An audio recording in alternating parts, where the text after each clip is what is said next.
دعوة صادقة مليئة بالحب لنخوض في الوعي الروحي من خلال بودكاست صوت النور، رحلة روحانية لمساعدة الذات على فهم واستيعاب الحقيقة وتخطي العوائق والتغلب على الصعوبات في معترك الحياة، والوصول إلى الراحة والهدوء والطمأنينة وتطوير الإدراك والوعي الروحي.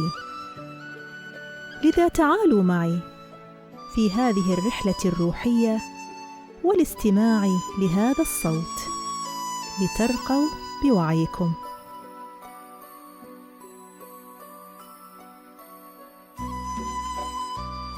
كيف تتحرر الروح؟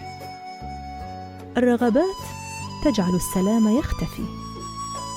تعتقد أن اكتساب الأشياء سيجعلك تشعر بالأمان، ولكن الحقيقة هي أنه كلما زاد امتلاكك للأشياء كلما زاد خوفك من فقدانها، وكلما ابتعدت عن السلام. الرغبات هي سبب كل الصراعات. عندما تريد شيئاً ولا تستطيع الحصول عليه تشعر بالإحباط.